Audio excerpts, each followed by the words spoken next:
سلامونه بیا هم په خیر راغلی افغان جرمن انفو د لیسنس د برخې لوستو ده دیرشم څپرکی یا دیرشم بوګن دی هر بوګن کې دیرش پوښتنې دي شل پوښتنې د اساساتو او لس پوښتنې هم د کلاسه B لومړی پوښتنه ده د څلورو نمرو Wie wirkt sich Müdigkeit beim Fahren aus? Auswirken منفي اغیز ته وایي Müdigkeit ستړیا هغه منفي اثرات د موټر چلونې د ستړیا په وخت کې کوم دي eingeschränkte Wahrnehmungen هغه منفي اغیز دا دي چې موږ نشو کولی له خپل محیط نه سم معلومات ترلاسه کړو یا د درک قوه مو ضعیفه وي دویم nachlassende Aufmerksamkeit دا چې زموږ پاملرنه نوره سمه نه وي صحیح پاملرنه نشو کولی verzögerte Reaktion او موږ زر غبرګون نشو ښودلی درې واړه ځوابونه دلته سم دي یا diese Frage ist richtig beantwortet دویمه پوښتنه ده د څلورو نمرو Was kann zum Abkommen von der Fahrbahn führen څه شی د دې سبب کیږي چې موټر دی له مسیر یا خط نه یا سړک نه ووځي Müdigkeit کله چې سړی ستړی وي موټر چلوي und Aufmerksamkeit او بل چې پاملرنه موټر چلونې ته نه وي او یا هم په خیالونو کې ډوب وي په هغه وخت کې موټر له سړک نه وځي یا له خط نه وځي Ja, diese Frage ist richtig beantwortet. Dritte پوښتنه ده د څلورو نمرو Wie können Sie beim Fahren gefahrlos feststellen, ob die Fahrbahn verreist ist? څنګه کولای شئ تاسو دا معلومه کړئ چې سړک کنګل او یا هم یخ شوی ده یا ښویه ده څنګه کولای شئ تاسو پرته له خطره دا معلومه کړئ چې سړک کنګل ده او موټر پې ښویېږي Lenkung rückwärtig hin und her bewegen شترنګه خوا دې خوا ته وخوځوه تر څو معلوم شي چې موټر ښویېږي او که نه Bei ganz langsamer Fahrt bremsen ډیر رو حرکت سره کله چې د موټر ډیر رو وي په هغه وخت کې بریک ونیسه وګورئ چې موټر دې ودرېږي او که ښویېږي kräftig Gas geben په دې وخت کې به کله چې سړک تاسو ته معلوم نه وي کنګل ده موټر پې ښویېږي نه ښویېږي په هغې وخت کې به موټر ته ډیر رو حرکت ورکوئ رو بریک به نیسئ ګورئ به چې موټر ځای په ځای ودرېږي او که ښویېږي شترنګ به نه وهئ که چیرې شترنګ وهئ موټر بله خوا ته ځي او موټر ته به سرعت هم ډیر زیات نه ورکوي یا به تیزوئ هم نه یوازې څه به کوئ ډیر رو به حرکت ورکوي او رو به بریک نیسئ Ja, diese Frage ist richtig beantwortet.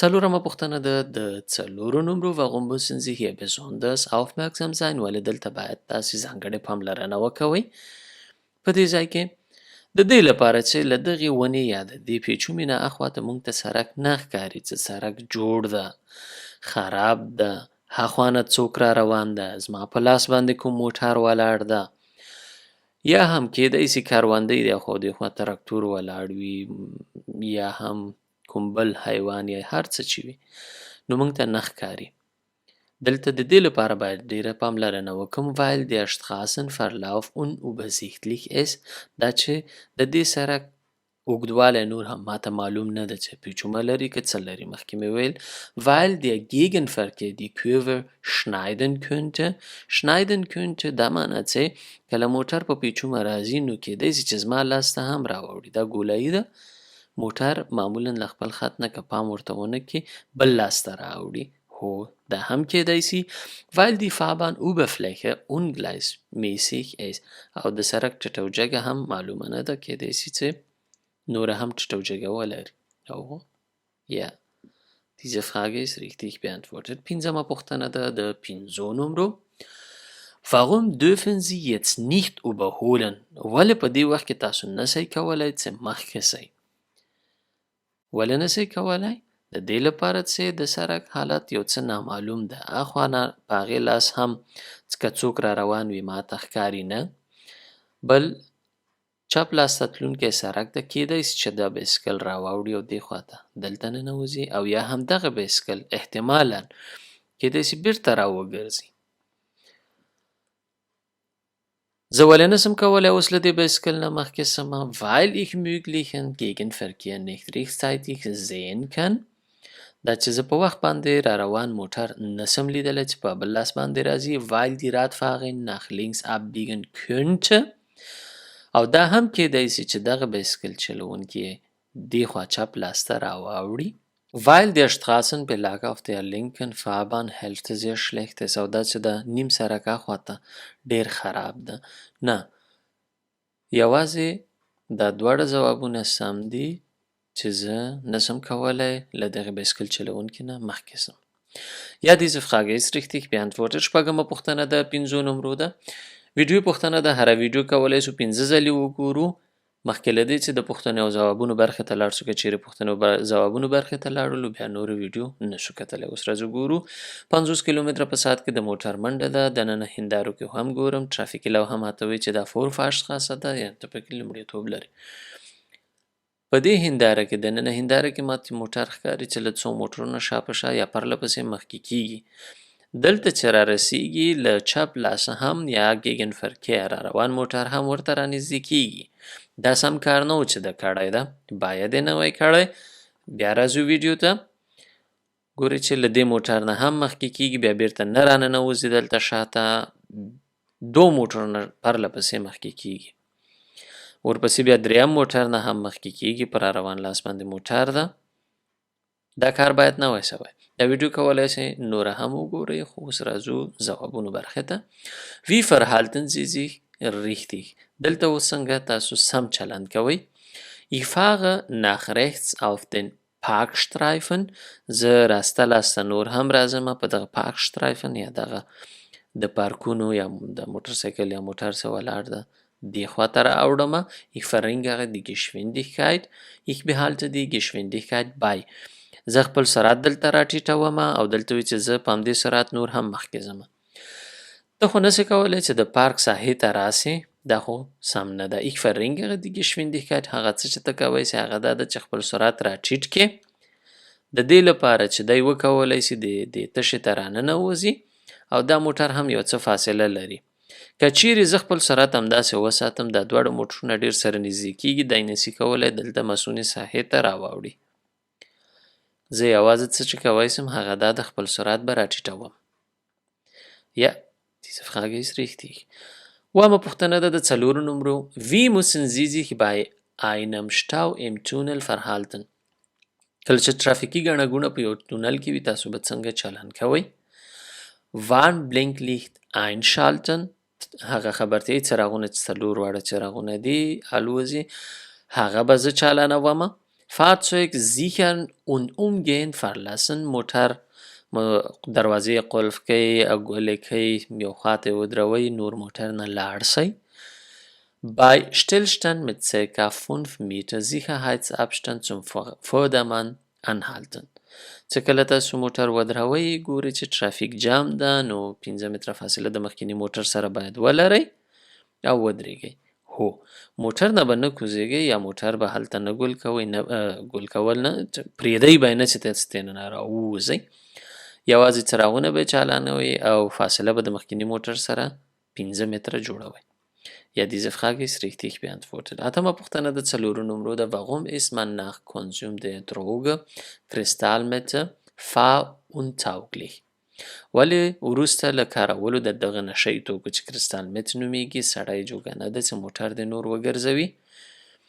Weil die eigene Leistungsfähigkeit überschätzt werden kann. Überschätzt werden یعنې له اندازې زیات داسې غروي په خپل هغه کړنو باندې. کله چې تاسو دا نشهیي توکي کله چې څوک نشهیي توکي کاروي هغه ته نور اجازه نشته موټر وچلوي. ولې دا چې هغه فکر کوي زه ډېر پوهیږم. Weil Wahnvorstellungen auftreten können. Weil Wahnvorstellungen auftreten können دا چې د دغه د دروغو دنیا سره را جوړیږي او خیالونو کې ځي.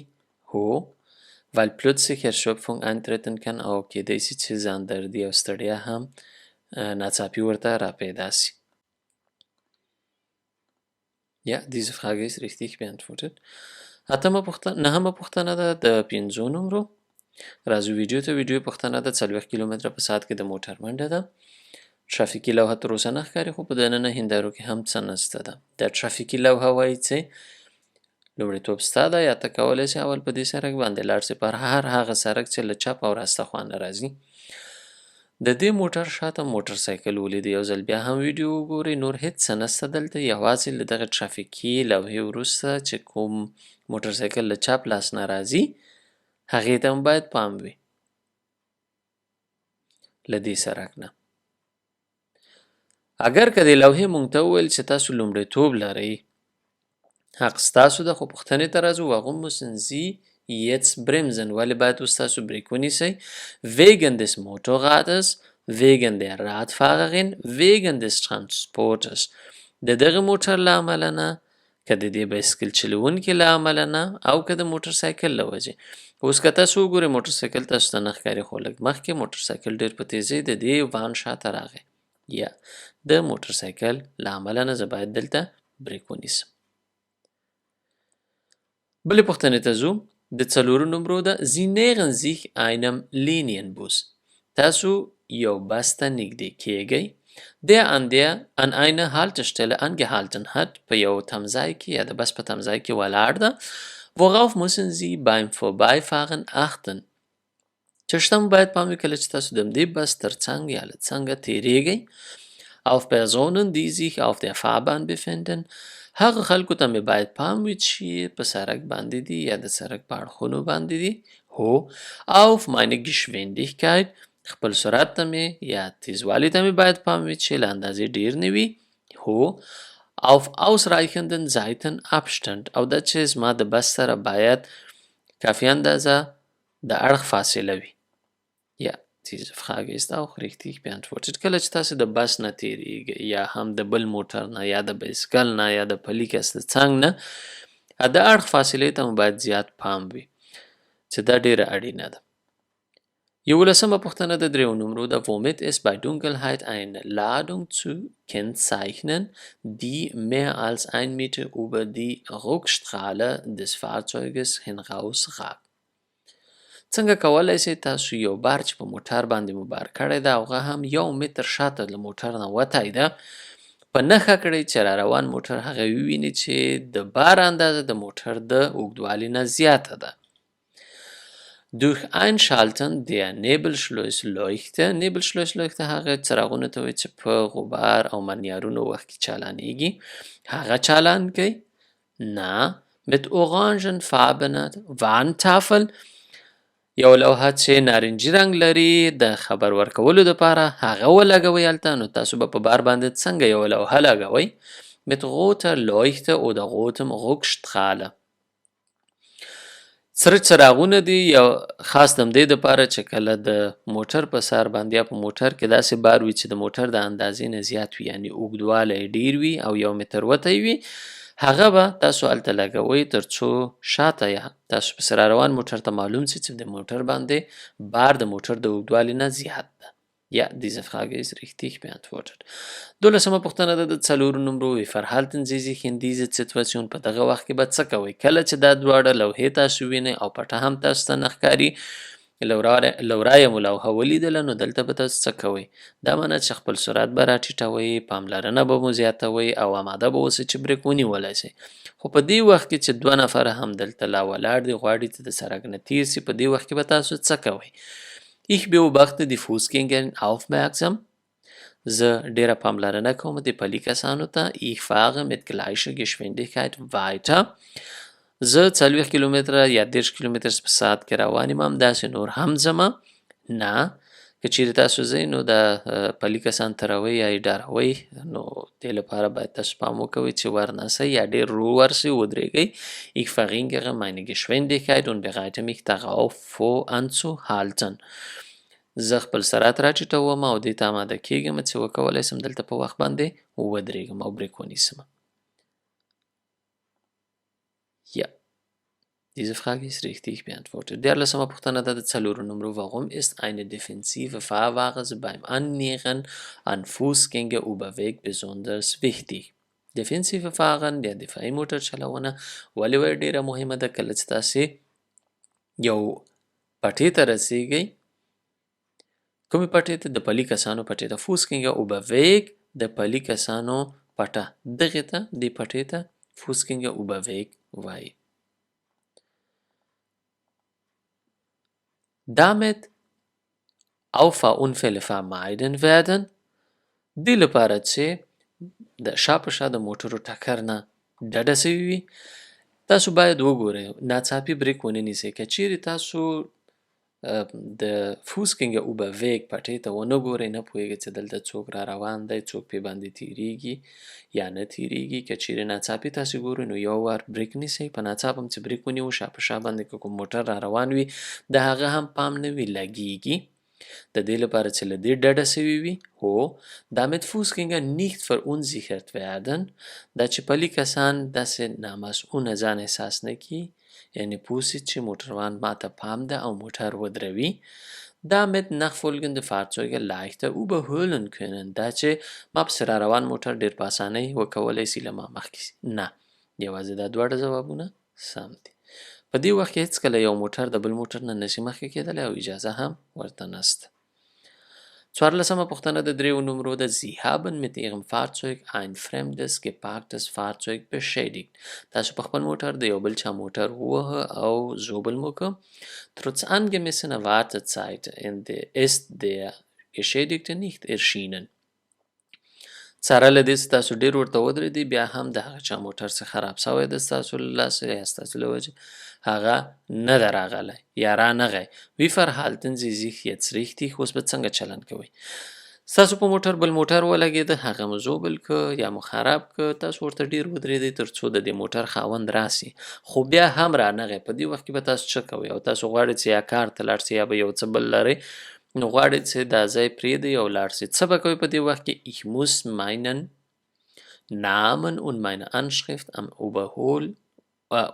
Unfallort hinterlassen زه باید خپل نوم او درک یا پته په یو څه کې ولیکم او هلته یې پرېږدمه Ich muss meinen Namen und meine Anschrift einem unbeteiligten Zeugen mitteilen زه خپل نوم او ادرس باید داسې یو کس ته ورکړم چې شاهد وي او خو په دې ټکر یا په دې پیښه کې هیڅ ونډه ونه لري یا برخه د دې حادثې نه وي Ich muss den Unfall der Polizei melden زه باید پولیسو ته خبر ورکړم کله چې تاسو نه کوم موټر زوبلیږي یا ورسره لګیږئ اول خو به په تمه پاتې کېږي تر څو د موټر خاوند راسي که چیرې هغه نه راځي نو تاسو به خپل نوم او ادرس ورته ورکوئ یا به موټر کېږدئ سره له هغې بل کار چې کوئ ښه کار هغه دا ده چې تاسو به پولیسو ته اطلاع ورکوئ چې ما نه دا موټر خراب شوی یا ولګېد یا مې ټکر وکړ خو خاوند یې نسته ده نو هغه به ستاسو ټول ادرس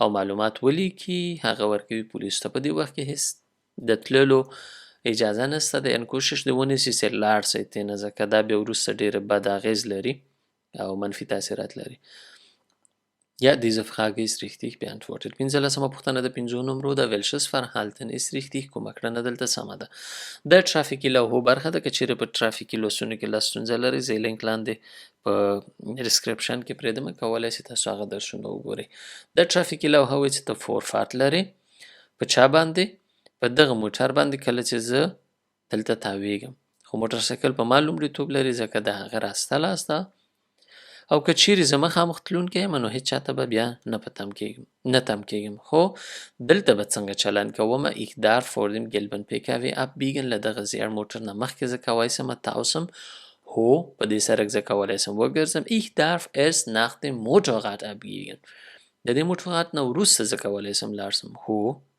ځکه د هغه راسته لاسته او هغه زر کولی شي له دې سړک نه ووځي Ich als erster abbiegen زه له ټولو مخکې تاویږم نه دا دواړه ځوابونه سم دي 14مه پوښتنه ده د 5 نمرو ډېر په اسانۍ سره کولی شئ دا پوښتنې تاسو ځواب کړئ او 5 نمرې خپلې کړئ Welches Verhalten ist richtig کومه کړنه سمه ده که چیرې تاسو په ټرافیکي لوحو باندې پوهیږئ نو ډېر په اسانۍ کولی شئ دا پوښتنې ځواب کړئ که چیرې نه پوهیږئ د ټرافیکي لوحو لوستونه وګورئ دا ټرافیکي لوحه ماته وایي ته دلته تم شه او هر هغه څوک چې راسته او چپ خانه راځي ورته لومړیتوب ورکړه خو دلته یوازې د چپ خانه موټر راځي یا بایسکل یا هر شی وي دا ټرافیکي لوحه دوی ته وایي چې تاسو لومړیتوب لرئ او حق لرئ Der Radfahrer muss warten دی باید ودرېږي دا بایسکل Ich muss warten زه باید ودرېږم نه زه باید ودرېږم هغه باید لاړ شي Ja, diese Frage ist richtig beantwortet 12مه پوښتنه د 3 نمرو ده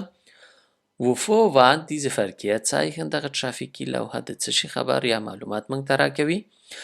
Der Vorschleuder Gefahr bei der Nasserfahrbahn د چې سرک لوند وي او موټر ښویېږي د دې خبر موږ ته راکوي. Vorschleuder Gefahr bei verschmutzter Fahrbahn که چیرې سرک چټل وي نو هم د موټر د ښویېدو امکان شته. دا خبر موږ ته راکوي چې پام کوه سرک مردار ده یا چټل ده یا خټه ده پې باندې موټر ښویېږي.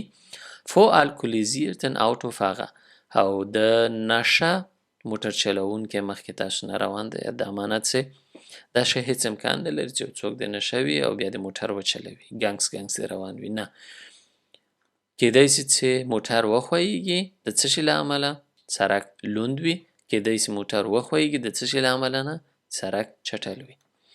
Ja, diese Frage ist richtig beantwortet. بله پوښتنه ده د 4 نمرو.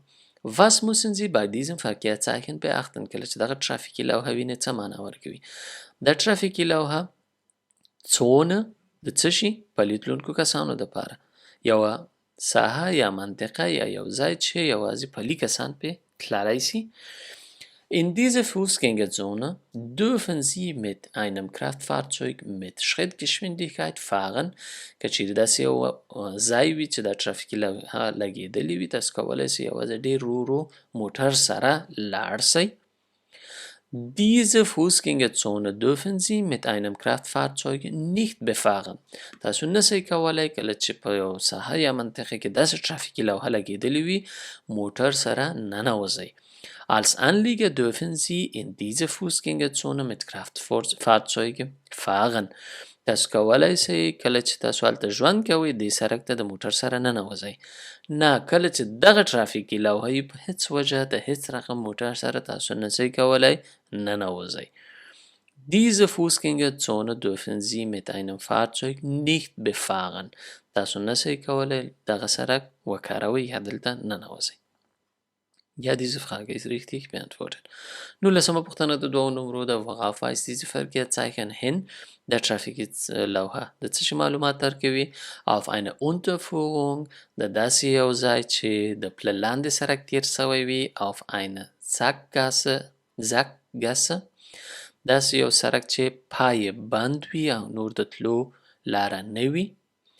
هو Auf eine vor den Fahrzeugverkehr gesperrte Straße داسې یو ساحه چې د موټرو پر مخ بنده وي. نه کولی سئ تاسو په دې سرک ننوځئ خو تر دغه ځایه پورې له دې اخوا ته څه نشته دی یعنې نسئ کولی له دې سرکه مخامخ ووځئ. که چیرې sperrt وي sperrt معنا ده چې بیخي بنده ده. Diese Frage ist richtig beantwortet. شلمه پوښتنه د 3 نمرو ده. Sie fahren ein Kraftfahrzeug mit manuellem Schaltgetriebe. تاسو یو ګیر موټر چلوئ چې اتومات نه ده. Welches Verhalten belastet die Umwelt؟ کومې کړنې چاپیریال ته ضرر رسوي؟ Ein häufiges Gas geben beim Warten an der Ampel.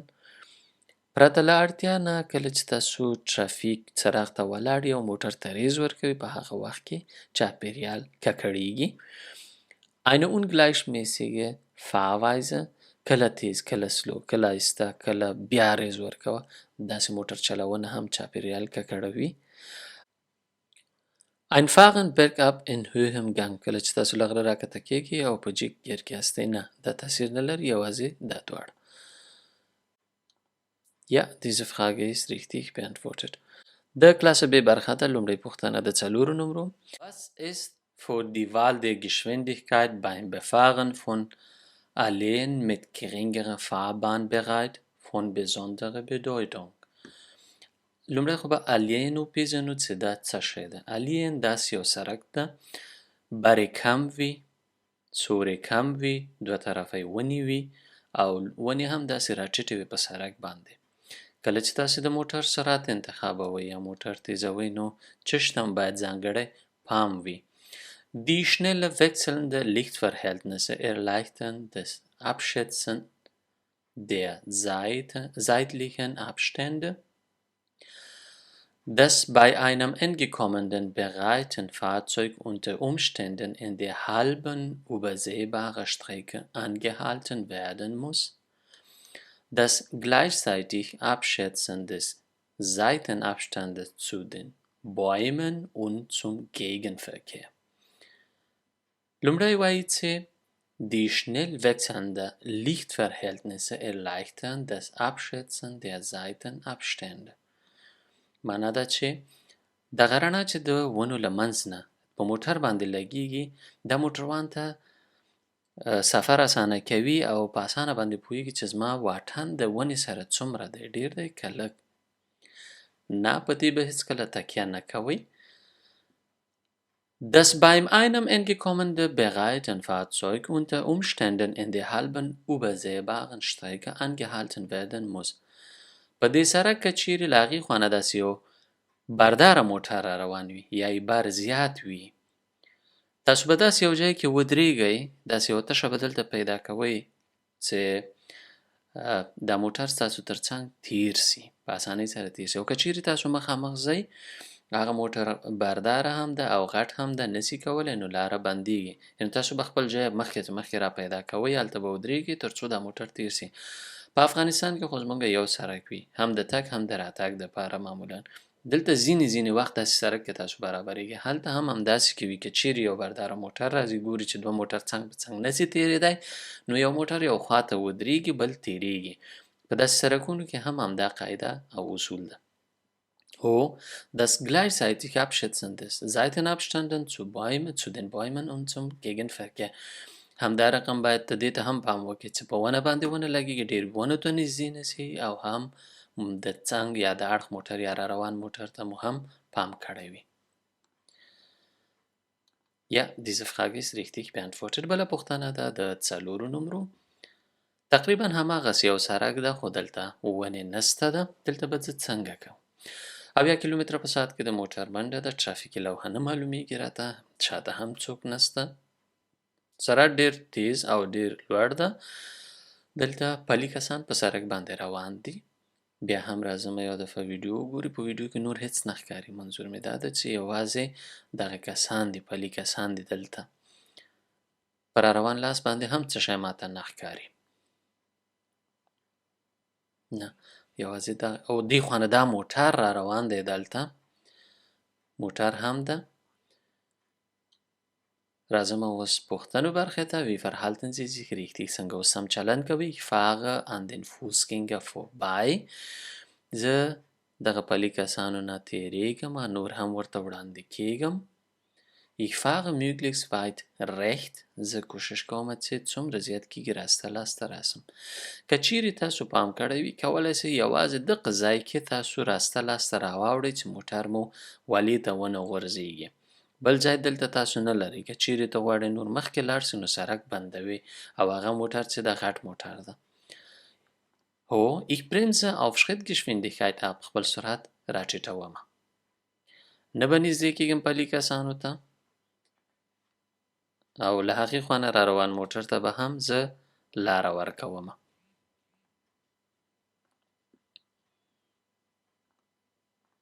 Ja, diese Frage ist richtig beantwortet. درېیمه پوښتنه ده. Wo ist das Wenden verboten? Wenden راتاوېدل، ګرځېدل، مخه تاوولو ته وایي. کومهلته دا منع ده یا باید ونه سي، به موټر راتاو نه سي. Auf Autobahnen، په autoبانونو کې. Auf Feld oder Waldweg. Feld oder Waldweg هغه سړکونو ته وایي چې په ځنګلونو او کروندو کې وي، هلته راګرځېدلی سئ، مشکل نسته ده. Auf Kraftfahrtstraße هم 100 کیلومتره په ساعت کې د موټر ځغاسته پې باندې وي. معمولا یو سړک 2 کرښې لري، یو د تلو یو د راتلو، نو هلته ګڼه ګوڼه زیاته وي او موټر هم ډېر تیز راځي. که 100 تاسو ووایئ چې موټر نسته ده، نه ښکاري. 100 کیلومتره په ساعت کې د موټر د منډې اجازه سته. د سترګو رپ سره موټر را رسیږي. په autoبان کې خو هیڅ اجازه نسته ده. Ja, diese Frage ist richtig beantwortet. 4مه پوښتنه ده. Sie möchten in Ihrem PKW ein Kind mitnehmen. تاسو غواړئ چې یو ماشوم د ځانه سره په موټر کې بوځئ. Wann müssen Sie hierzu einen Kindersitz verwenden? کله باید تاسو یو ماشوم دپاره د ماشوم خاصه یا ځانګړې څوکۍ وکاروئ. Wenn das Kind älter als 12 Jahre und größer als 150 Zentimeter ist. کله چې ماشوم د 12 کلو نه غټ او 150 سانتي مترو نه هم لوړ وي.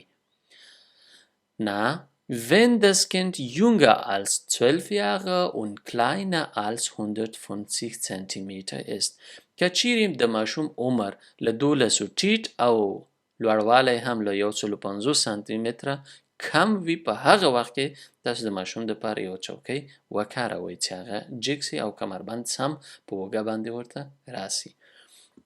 Wenn das Kind älter als 12 Jahre und kleiner als 150 Zentimeter ist که چیرې ماشوم له 12 لوړ او وړوکی له 150 سانتي متره وي. نه، په دواړو حالاتو کې دلته چې عمر یې له 12 راټیټ وي او 150 نه قد هم راټیټ وي، په هغه وخت کې تاسو چوکۍ وکاروئ. پنځمه پوښتنه ده د څلورو نمرو Sie möchten auf dem Beifahrersitz ein Baby mitnehmen. Baby نوی پیدا شوی ماشوم، تاسو غواړئ دا ماشوم د ځانه سره بوځئ په موټر کې او هغه هم د څنګ په څوکۍ کې مخامخ موټروان څنګ ته کېنوئ. Was müssen Sie bei der Verwendung einer Babytragschale beachten? Babytragschale څه شي ته وایي؟ Babytragschale دې ته وایي. Tragschale چې ماشوم یا وړوکی ماشوم پکې موټر کې کېنوي. دلته خو په دویم سیټ کې یا شاته ایښی، خو کله چې موټروان سره تر څنګ په هغې چوکۍ باندې ایښی وي هلته څه وسي. Die Babytragschale muss entgegen der Fahrtrichtung angebracht sein. دا چې مخی دا رقم وي، یعنې چپه ایښودل کېږي. هو. Das Baby muss in der Babytragschale angeschnallt sein. باید کمربند یې وتړل سي د ماشوم. هو. Ein vorhandener Beifahrer-Airbag muss deaktiviert werden. څنګه؟ دا ایربag چې د هوا نه ډکه کڅوړه ده کله چې موټر خدای مکړه لګیږي نو دا فعالیږي راواریږي. دا باید غیر فعاله سي. که چیرته فعاله وي نو داسې د ماشوم غاړکۍ ماتوي او چوکۍ هم ماتیږي، ماشوم ژوبلوي. د دې لپاره باید دا غیر فعاله سي. هو.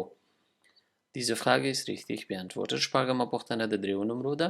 Wodurch können Sie Kraftstoff sparen, wenn Sie einen PKW mit automatischen Getrieb fahren? څنګه کولی سي تاسو لږ تیل مصرف کړئ په موټر کې کله چې تاسو یو اتومات موټر ګرځوئ؟ Beim Anfahren auf den Kickdown verzichten. کله چې تاسو موټر ته حرکت ورکوئ، anfahren موټر حرکت ورکول، Kickdown گل سی چالان سی. Beim Befahren einer Gefähles den Motorrad anstellen. Beim Befahren eines Gefälles den Motor ausschalten. کله چې تاسو له غره راکته کېږئ یا داسې یو سړک وي چې مخکته روان وي، په هغې وخت کې موټر ګل کوي، ماشین ګل کوي او موټر دې را روان وي. نه. Beim Fahren den Eco-Modus nutzen. کله چې تاسو موټر چلوئ دغه ایکو مودوس فعال کړئ نو بیا به تیل لږ مصرف کړي. موټر به هیڅکله نه ګل کوئ. Ja, diese Frage ist richtig beantwortet. دوامه پوښتنه ده د دریو نمرو. Was ist beim Führen eines PKW zu beachten, nachdem Sie einen Wohnanhänger angekuppelt haben? کله چې تاسو موټر ګرځوئ په هغه وخت کې مو څنګه باید یا څه شته پات وي کله چې تاسو یو ټریلر یا هغه روان کور یا داسې کورونه چې لکه د موټر په شکل جوړ شوي او تاسې موټر پسې تړئ، ټریلر نو څه شته هم باید پام وي؟ دې ته هم پام وي چې durch den Wohnanhänger دغه ټریلر له وجې نه verschlechtert sich das Beschleunigungsvermögen. د موټر سرعت اخیستل یو څه مشکله کیږي. هو. Durch den Wohnanhänger verlängert sich der Überholweg. دا چې دو موټره اوس شا په شا سو، یو ټریلر یو موټر که بل موټر یا زه د بل موټر نه مخکې کېږم نو دا لاره هم اوږدیږي. هو. Verkleinert sich der benötigte Kurvenradius beim Abbiegen. کله چې زه تاویږم یا په ګولایانو کې یا هم یو بل سړک ته ننوځم د تاویدو زاویه مې وړوکی کېږي. نه، موټر چې اوږدیږي هماغومره د تاویدو په وخت کې ورته واټن یا فاصله ډیره پکار ده. Diese Frage ist auch richtig beantwortet. بله پوښتنه ده. Ein einachsiger Anhänger hat ein tatsächliches Maß von 600 km/h. تاسو یو ټریلر د موټر پسې تړئ چې هغه 600 کیلوګرامه وزن دارد. Wie groß muss die Schutzlast mindestens sein؟ څومره باید د بوکسل وزن وي چې وکولای شي دا ټریلر ورپسې وتړي. 4% باید د دې ټول وزن هغه هم وزن ولري چې وکولای شي دا ټریلر ونیسي. Ja, diese Frage ist richtig beantwortet. نهمه پوښتنه ده د 2 نمرو. Was müssen Sie bei der Nutzung des Active Park Assistance beachten؟ کله چې تاسو داسې یو موټر لرئ چې هغه یو سیستم لري چې کومک کوي تاسو موټر په اسانۍ سره پارک کړئ، نو چیش tam پام وي. Der Active Park Assistent erkennt während des Parkens zuverlässige alle Hindernisse. ټول هغه خنډونه یا هغه څیزونه چې د پارک په وخت کې موټر ته خنډ جوړیږي هغه دغه سیستم پیژني، ټول نه پیژني. ته باید پې باندې دونه باوري هم نه اوسې. Der Active Park Assistent entblendet mich von der Verkehrsbeobachtung. یعنی کله چې دا سیستم فعال وي زه باید نور بیخي موټرونو ته ونه ګورم. نه. Der Active Park Assistent muss bei entstehenden Gefahren manuell übersteuert werden.